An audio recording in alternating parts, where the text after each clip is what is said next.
ये वीडियो मैं डाल रहा हूँ रिवीजन पर्पज़ के लिए, जो कुछ भी हमने अभी तक पढ़ा है उस सबको रिवाइज़ करने के लिए।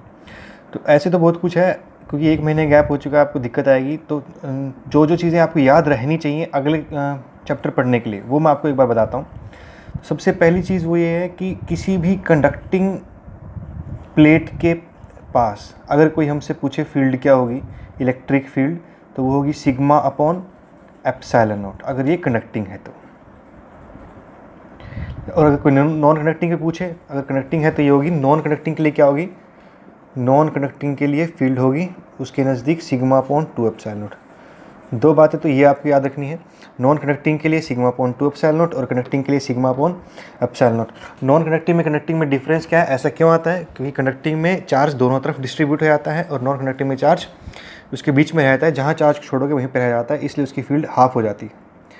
तो ये हमने लास्ट टॉपिक था जो पढ़ा था। अब उससे आगे थोड़ा बहुत और हमने पोटेंशियल के बारे में पढ़ा था। पोटेंशियल के बारे में जानते हैं क्या होता है। तो पोटेंशियल वैसे तो खुद बहुत बड़ा टॉपिक है, उसमें बताया था कैसे कैसे काम करता है वो। Work done per unit charge आपने 10th क्लास में थोड़ा बहुत पढ़ रखा है। अब इससे कुछ फॉर्मूले हैं, कुछ बेसिक फॉर्मूले हैं जो हमको याद रखने ज़रूरी हैं, तो उनको सबको समझते हैं। तो जो बेसिक फॉर्मूला आपको याद रखने की ज़रूरत है वो है किसी पॉइंट चार्ज की वजह से आर डिस्टेंस पे अगर कोई पोटेंशियल पूछे तो कितना होगा, के क्यू अपॉन आर। और ये एक स्केलर क्वांटिटी है। अगर यहाँ पे चार्ज क्यू रखा हुआ था, इस पॉइंट पी पर हमने पोटेंशियल पूछा था, तो कितनी वैल्यू आएगी, के क्यू अपॉन आर। और ये एक स्केलर क्वांटिटी होती है, जितने भी चार्जेस होते हैं सबकी वजह से पोटेंशियल एक पॉइंट पर हमको सबका कंट्रीब्यूशन देखना होता है, सबकी वजह से पोटेंशियल वहाँ पे ऐड होगा, जितने भी चार्ज होंगे। मान लो यहाँ पे 2-3 चार्ज जितने भी होंगे, तो ओवरऑल फॉर्मूला क्या था, के क्यू आई आर आई, ये होता है हमारा पोटेंशियल का फॉर्मूला। वी से डिनोट करते हैं, वोल्टेज की यूनिट होती है। एक ये बात आपको याद रखनी चाहिए। और एक और जो बात आपको ज़्यादा काम आएगी वो ये होता है कि अगर हम इलेक्ट्रिक इसमें किसी स्फेरिकल सरफेस के नज़दीक, या स्फेरिकल कंडक्टिंग स्फीयर है हमारे पास, स्फेरिकल सरफेस है कोई, उस पर चार्ज क्यों रखा हुआ है, अगर उसकी वजह से पोटेंशियल निकाला जाए तो क्या होगा। अगर तो वो सॉलिड है, सॉलिड हो होलो हो, इसमें खैर खास कोई फ़र्क नहीं पड़ता। अगर हम उसके बाहर की बात करते हैं तो हम सारे को पॉइंट चार्ज मान लेते हैं और पोटेंशियल लिखा जाता है के क्यू अपॉन आर, के क्यू अपॉन आर। और अगर हम इसके अंदर की बात करते हैं तो अंदर की बात करेंगे तो पोटेंशियल वही होगा जो इसकी सरफेस पे होता है, चाहे ये कनेक्टिंग हो चाहे ये शेल हो। अगर कनेक्टिंग स्फीयर होगा तो भी, कनेक्टिंग सॉलिड स्फीयर, तो भी फॉर्मूला वही बनता है जो सरफेस पे होता है, और शेल के लिए भी फॉर्मूला क्या बनता है, वही जो सरफेस पे होता है। क्योंकि कनेक्टिंग के अंदर भी फील्ड नहीं होती और शेल के अंदर भी फील्ड नहीं होती। और आपको एक रिलेशन आपको मैंने बताया था, याद होगा, कि जो हमारे पास इलेक्ट्रिक फील्ड में और पोटेंशियल में रिलेशन होता है, E = dV upon D are. एक ये रिलेशन बहुत काम का आपके आगे यूज़ होगा, E = -dV upon D are. तो अगर इलेक्ट्रिक फील्ड जीरो हो कहीं पर तो इसका मतलब क्या बनेगा कि dV = क्या हो गया, जीरो, यानी वोल्टेज क्या हो गया, कांस्टेंट। और हम जानते हैं कि किसी कंडक्टर के अंदर फील्ड नहीं होती, तो इसके अंदर फील्ड नहीं होगी अगर ये सॉलिड हो तो भी, और अगर शेल हुआ फिर तो फील्ड वैसे भी नहीं होगी। दोनों ही केस में अंदर फील्ड जीरो है, इसलिए पोटेंशियल क्या रहेगा, कांस्टेंट। कांस्टेंट कौन सा, जो सरफेस पे है। सरफेस पे कितना होता है, के क्यू अपॉन कैपिटल आर। अगर इसके सेंटर से लिखें हम तो ये क्या बन जाएगा, के क्यू अपॉन कैपिटल आर। तो के क्यू अपॉन कैपिटल आर इसकी सरफेस पे होता है, अंदर भी वही होता है। तो सिंपल रूल आपको याद रखना है कि अगर कोई हमसे इस चार्ज के अंदर पूछेगा तो वही होगा जो सरफेस पे पोटेंशियल होता है। बाहर पूछेगा तो इसको पॉइंट चार्ज मान करके हम सोल्व कर देंगे। ये पोटेंशियल का एक रिलेशन था जो हमको याद रखने की ज़रूरत है। इसके अलावा जो बात हमको याद रखने की ज़रूरत है वो ये था, जो भी रिलेशन मैं अभी बता रहा था कि E = -dV upon D are. इसके बाद थोड़ा और क्लियर करते हैं, ये शायद पहले नहीं हुआ है। तो E = -dV upon D are, इस रिलेशन का यूज़ क्या होता है, कैसे इसको मतलब ये निकालते हैं। असल में तो फॉर्मूला आपको याद होगा, E.dr का इंटीग्रेशन डॉट डी आर होता है, E = dV होता है। तो यहाँ पे डॉट प्रोडक्ट है, डॉट प्रोडक्ट मतलब E.dr cos थीटा हो गया, वो क्या हो जाएगा, dV। तो ये cos थीटा कहाँ गया, फॉर्मूले में तो हमने सिर्फ dr लिखा हुआ है, तो ये cos थीटा कहाँ जाता है। cos थीटा हमको बताता है कि जो पोटेंशियल चेंज हो रहा है, देखो ये क्या है कि दो पॉइंट लेते हैं जिनके बीच में सेपरेशन dr होती है, और उनके बीच में पोटेंशियल डिफरेंस dV होता है। तो अगर आपने 2 पॉइंट ऐसे लिए हैं, मान लो मैंने एक पॉइंट लिया है P1 ये लिया, और एक पॉइंट लिया P2 ये वाला। अगर यहाँ का पोटेंशियल V1 है, यहाँ का पोटेंशियल V1 यहाँ का है, V2 यहाँ का है, तो dV कितना बनेगा, V2 माइनस V1। और R कितना बनेगा, dr कितना बनेगा, ये डिस्टेंस बन जाएगा dr, तो ये बन जाएगा हमारा dr। इस बार जिधर की तरफ हम जा रहे हैं पोटेंशियल उसी तरफ dr भी है, तो थीटा क्या हो गया, जीरो। अगर थीटा जीरो हो गया मतलब हम यहाँ से P1 पॉइंट से P2 पॉइंट पे जा रहे हैं। P1 पॉइंट से P2 पॉइंट तक जाने के लिए वही डायरेक्शन हम फॉलो कर रहे हैं, यानी थीटा कितना हो गया 0। अगर थीटा 0 हो गया तो cos 0 कितना होता है 1। और यहाँ के लिए क्या हो गया ये केस, मतलब ये सिंपल केस मैंने लिया है। तो इस केस में इलेक्ट्रिक फील्ड की वैल्यू कितनी आएगी, v2 minus V upon D R, और साथ में एक माइनस साइन। माइनस साइन का अपना एक मतलब होता है, माइनस साइन का मतलब ये डायरेक्शन को शो करता है। जैसे इस केस में अगर हम लिखेंगे तो यहाँ पे माइनस को अगर फॉर्मूले के हिसाब से यूज़ करें तो v1 minus V upon D R हो जाएगा। और वैसे इसका मतलब ये होता है कि इलेक्ट्रिक फील्ड उस तरफ होती है जिस तरफ लो पोटेंशियल आता है, मतलब हाई पोटेंशियल से लो पोटेंशियल की तरफ होती है। कैसे, मतलब इलेक्ट्रिक फील्ड डायरेक्शन पॉजिटिव आएगी अगर ये चीज़ नेगेटिव हो जाए तो, क्योंकि एक माइनस इसका एक माइनस फॉर्मूले का, ओवरऑल क्या हो गया प्लस हो गया, तो इलेक्ट्रिक फील्ड क्या आएगी प्लस। यानी वही डायरेक्शन जो हम पॉजिटिव मान रहे हैं वही इलेक्ट्रिक फील्ड की डायरेक्शन भी है। हमने पॉजिटिव किसको माना है, P1 से P2 डायरेक्शन को हमने dr को पॉजिटिव माना है। अगर हमने उसको पॉजिटिव माना है तो इलेक्ट्रिक फील्ड डायरेक्शन भी क्या होगी, सेम वही होगी। तो उसके लिए थीटा क्या हो जाएगा 0। लेकिन कब, अगर v2 माइनस वी क्या होना चाहिए negative. v2 minus we negative कब होगा, जब v2 छोटा होगा v1 बड़ा होगा, यानी v1 पोटेंशियल बड़ा है, v2 पोटेंशियल क्या है कम है। इलेक्ट्रिक फील्ड किधर आ रही है, हाई पोटेंशियल से लो पोटेंशियल की तरफ। तो ये भी एक इंपॉर्टेंट पॉइंट है कि जिस तरफ इलेक्ट्रिक फील्ड होती है उस डायरेक्शन में पोटेंशियल डिक्रीज़ करता है, या जिस डायरेक्शन में पोटेंशियल डिक्रीज़ करता है इलेक्ट्रिक फील्ड डायरेक्शन वही होती है। ये तो था माइनस साइन का मतलब। अब और थोड़ा और बात करते हैं कि माइनस जो कॉस थीटा और गया कहाँ पे, ये तो सिंपल केस में लिया, इसमें थीटा क्या हो गया 0। मान लो कुछ केस ऐसे हमारे पास जहाँ पे थीटा 0 नहीं होता, तो उस केस में कैसे यूज़ करेंगे, तो उसके लिए एक और कॉन्सेप्ट होता है, इसके लिए बोलते हैं इक्विपोटेंशियल सर्फेसिस। इक्विपोटेंशियल सरफेस क्या होती है, वो सरफेस जिस पूरी पे पोटेंशियल क्या रहेगा सेम। तो मतलब जैसे हम अगर पॉइंट चार्ज ले लेता हूँ मैं सिंपल क्यू, इसके आसपास अगर हम पोटेंशियल निकालेंगे r डिस्टेंस पर तो के क्यू अपॉन आर हो जाएगा। अब के क्यू अपॉन आर तो किधर भी हो सकता है, इधर इधर इधर कहीं भी हो सकता है। अगर उसको पूरे को उन सभी पॉइंट को लोकस को हम ज्वाइन कर दें तो वो सारे पॉइंट का जो लोकस बनेगा वो क्या बनेगा, एक स्फेरिकल सरफेस बनेगी। तो ये जो सरफेस बनी है स्फेरिकल सरफेस, इस पूरी पे पोटेंशियल क्या है सेम। तो ऐसी सरफेस को बोलते हैं इक्वी पोटेंशियल सरफेस। ये बहुत काम किया बोर्ड में, इसमें एक क्वेश्चन लगभग पूछा ही जाता है हर बार। तो क्या बनेगा ये इक्वी पोटेंशियल सरफेस, वो सरफेस होती है जिस पूरी पे पोटेंशियल क्या होता है सेम। तो जो अगर मैं एक और पोटेंशियल ले लूँ किसी, ये तो मैंने लिखा कि सपोज़ किसी r1 डिस्टेंस पर, ऐसे ही मैं कोई और सरफेस ले लेता हूँ किसी r2 डिस्टेंस पर, तो ये बन गई हमारी सेकंड इक्विपोटेंशियल सरफेस के क्यू बाय R2। तो दो हमारे पास इक्विपोटेंशियल सरफेस हो गई हैं। ये बन गया V2 पोटेंशियल और ये बन गया V1 पोटेंशियल। क्लियर। अब ये इस तरीके से दो इक्विपोटेंशियल सरफेस ड्रॉ होते हैं। ऐसे ही अगर इसके लिए सरफेस पूछी जाएंगी शेप कैसी आएगी, तो वो कॉन्सेंट्रिक स्फीयर्स होंगे जो एक पॉजिटिव चार्ज के लिए इक्विपोटेंशियल सरफेस आएंगे। इस टॉपिक पर बाद में बात करेंगे, लेकिन अभी मैं थोड़ा और आगे बढ़ने के लिए कैपेसिटी चैप्टर शुरू करना है, इसलिए थोड़ा सा इसको यहीं पे छोड़ करके आगे डिटेल में जो भी टॉपिक चल रहा था उस पर बात करते हैं कि वो कॉस थीटा गया कहाँ पे। तो मान लो ऐसी मेरे पास दो इक्विपोटेंशियल सरफेस दी हुई है, चार्ज कहाँ पे है पता नहीं, पर ये कुछ उनकी वजह से यहाँ पे पोटेंशियल आ रहा है V1।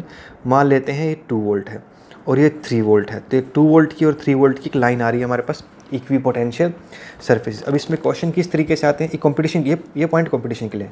इक्विपोटेंशियल सरफेस पे अपने छोटे क्वेश्चन आते हैं, वो एक अलग टॉपिक है, उसको बाद में करेंगे जब बोर्ड के बारे में बात करेंगे। अभी कॉम्पिटिशन वाला पार्ट में इसका पहले ले रहा हूँ। तो इसमें जो कंपटीशन पार्ट में क्वेश्चन किस तरह से आते हैं कि एक तो इन दोनों पॉइंट के बीच में यहाँ पे पूछ लिया जाएगा कि इलेक्ट्रिक फील्ड कहाँ पे आएगी, और साथ में आपसे ये पूछ सकते हैं कि डायरेक्शन क्या होगी। इस तरह के क्वेश्चन छोटे मोटे आ सकते हैं इसमें। तो वो कहेंगे कि मान लो ये पॉइंट है हमारा A, ये पॉइंट है B, यहाँ पे मान लेते हैं AB ये हो गया, और AB डिस्टेंस दे दिया जाए, अगर मान लो ये 2 सेंटीमीटर है, AB डिस्टेंस दे दिया 2 सेंटीमीटर। तो अब आपसे क्वेश्चन आएगा इलेक्ट्रिक फील्ड निकालो। अब इलेक्ट्रिक फील्ड का और पोटेंशियल का जो रिलेशन है आप वो जानते हो कि वो होता है dV अपॉन dr। और इसको अगर थोड़ा और खोल के लिखें तो ये V2 minus V1, minus sign था इसके साथ में, माइनस को मैं बाहर लिख देता हूँ, V2 minus V1 upon R2 minus R1। और साथ में अगर पूरा फॉर्मूला लिखें तो cos थीटा भी होता है, तो ये cos थीटा भी बन जाएगा। अब ये cos थीटा का मतलब क्या है उसको समझते हैं। A से B पर जाने के बहुत सारे रास्ते हो सकते हैं। मान लो आप एक यहाँ से यहाँ तक का गैप लोगे तो 2 सेंटीमीटर आ रहा है, डायरेक्ट गैप लोगे तो 1 सेंटीमीटर आ रहा है, आप यहाँ से यहाँ गैप लोगे तो क्या पता 3 सेंटीमीटर आ जाए, थोड़ा और बड़ा गैप आप लोगे क्या पता 4 सेंटीमीटर आ जाए।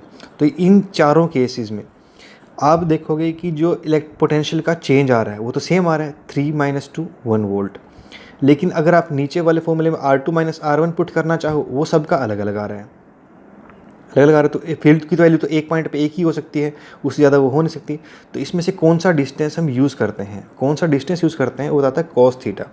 अगर आप इन सब का मतलब अगर डायरेक्शन देखी जाएगी दो इक्विपोटेंशियल सरफेस के बीच में, जो स्टीपेस्ट लाइन होती है, जिसमें स्टीपेस्ट चेंज आता है, उस लाइन जिसके अलॉन्ग स्टीपेस्ट चेंज आता है, वो डिस्टेंस हमेशा पुट होता है। अगर मैं ए बी के अलॉन्ग जाऊँगा तो उसका थीटा बनेगा ये, और ए बी कॉस थीटा की वैल्यू अगर आप सोल्व करोगे तो फिर अगर मैं इस पॉइंट को सी नाम दे रहा हूँ, वो ए सी ही आएगी। ए बी कॉस थीटा क्या होता है, इस साइड में प्रोजेक्शन, तो क्या बन जाएगा, ए बी कॉस थीटा ए सी बन जाएगा।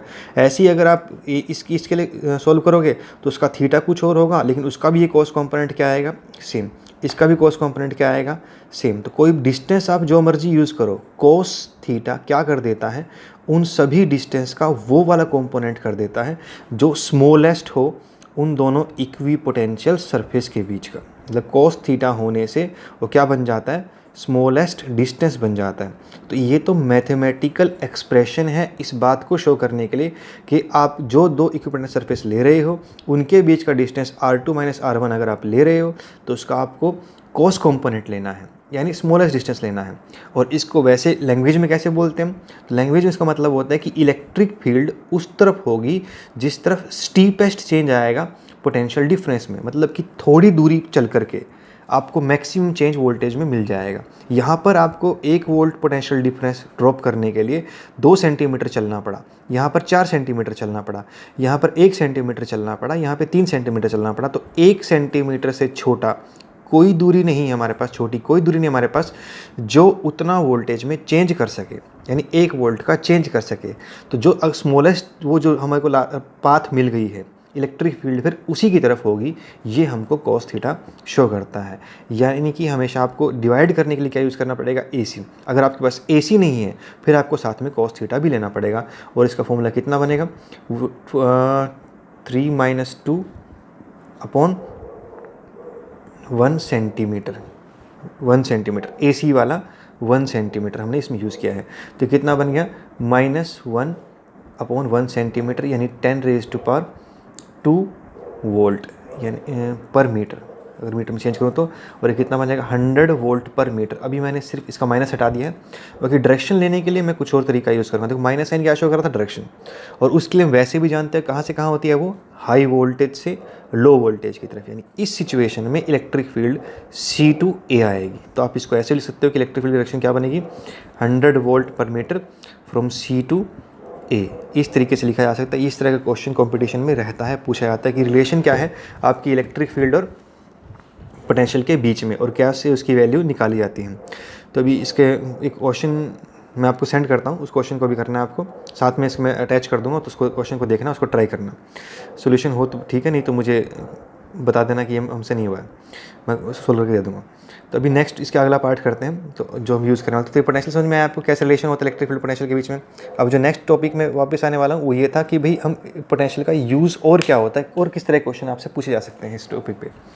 तो इस टॉपिक पे जो नेक्स्ट टाइप के क्वेश्चन आ सकते हैं वो ये इस तरह का होता है कि शेल के लिए पोटेंशियल की डिफरेंट पॉइंट पे निकालना। 2, 3, 4 कॉन्सेंट्रिक सेल्स दिए जाएंगे, उसके ऊपर वो डिफरेंट पॉइंट पे आपसे क्वेश्चन पूछ सकते हैं। तो मैं एक क्वेश्चन इस टाइप का आपको करके दिखा रहा हूँ, उसके सिमिलर क्वेश्चन आप ट्राई करना पोटेंशियल पे जो भी आपसे हो सकते हैं।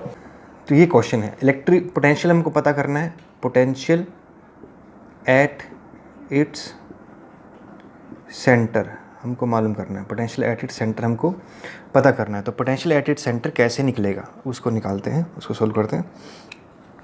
तो जैसे मैं आपको कहा कि जितने भी हमारे पास चार्जेस होते हैं पोटेंशियल में, हर चार्ज का कंट्रीब्यूशन आता है, जितने भी होंगे सब का स्केलरली आपको ऐड करना होता है। तो ये हमारे पास एक चार्ज है जो इसके सेंटर के अंदर है, ठीक। ये हमारे पास चार्ज है जो सेंटर के अंदर है, मतलब अंदर वाले होलो शेल के अंदर बीच में कहीं पर रखा हुआ है, और इसकी वजह से इंडक्शन होगी इस शेल में। जो ये वाला शेल है, ये सॉलिड शेल, ये सॉलिड है यहाँ से यहाँ तक, तो इसमें हमें इंडक्शन होगी। कितनी बनेगी, इधर की तरफ -Q, और इस तरफ कितनी बनेगी, +Q। तो कुछ पोटेंशियल इस वाले का आएगा, कुछ पोटेंशियल इस वाले का आएगा।